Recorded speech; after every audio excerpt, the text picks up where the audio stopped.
नीलाञ्जनसमाभासं रविपुत्रं यमाग्रजं छायामार्तण्डसम्भूतं तं नमामि शनैश्चरम्।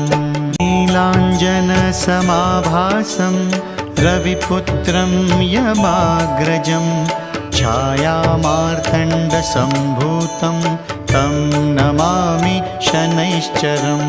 नीलाञ्जनसमाभासं रविपुत्रं यमाग्रजं छायामार्तण्डसम्भूतं तं नमामि शनैश्चरम्। नीलाञ्जनसमाभासं रविपुत्रं यमाग्रजं छायामार्तण्डसम्भूतं तं नमामि शनैश्चरम्। नीलाञ्जनसमाभासं रविपुत्रं यमाग्रजं छायामार्तण्डसम्भूतं तं नमामि शनैश्चरम्।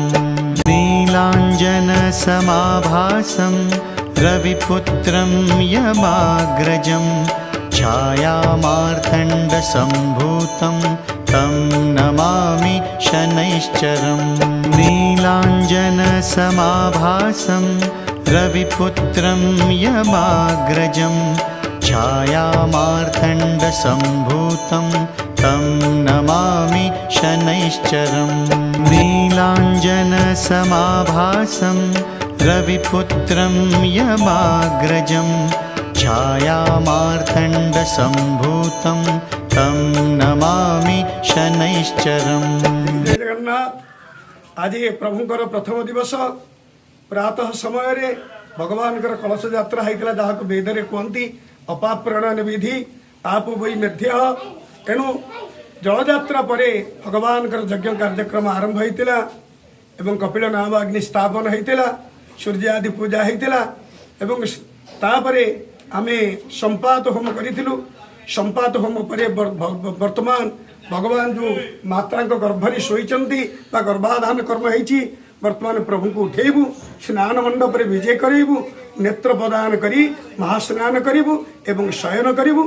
शयन परे परे भगवान संख्या आहुति हम आहुति पर धूप दीप नैवेद्य आलती आलती पर कार्यक्रम आज प्रथम दिन समाप्ति हो।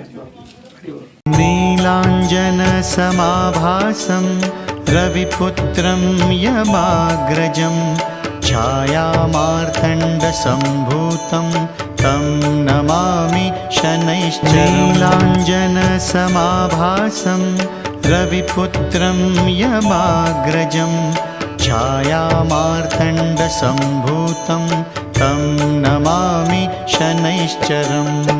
नीलाञ्जनसमाभासं रविपुत्रं यमाग्रजं छायामार्तण्डसम्भूतं तं नमामि शनैश्चरम्। नीलाञ्जनसमाभासं रविपुत्रं यमाग्रजं छायामार्तण्डसम्भूतं तं नमामि शनैश्चरम्। नीलाञ्जनसमाभासं रविपुत्रं यमाग्रजं छायामार्तण्डसम्भूतं तं नमामि शनैश्चरम्। नीलाञ्जनसमाभासं रविपुत्रं यमाग्रजं छायामार्तण्डसम्भूतं तं नमामि शनैश्चरम्।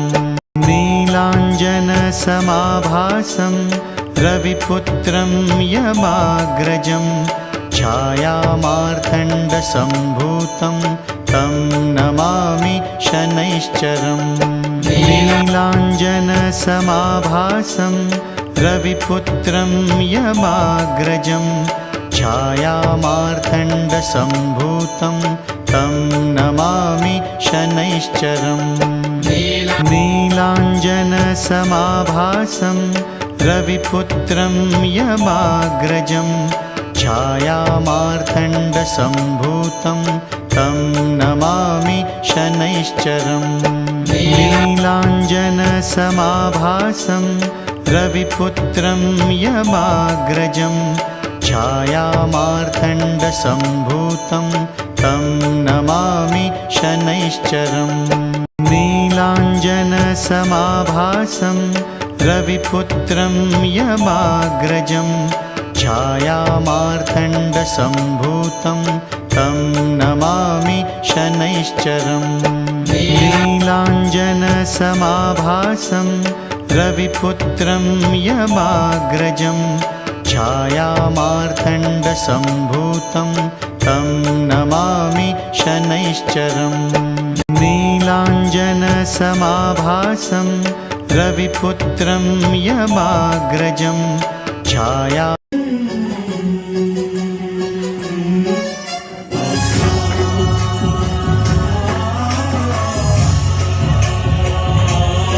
मामाने पप्पाने बसतो नाही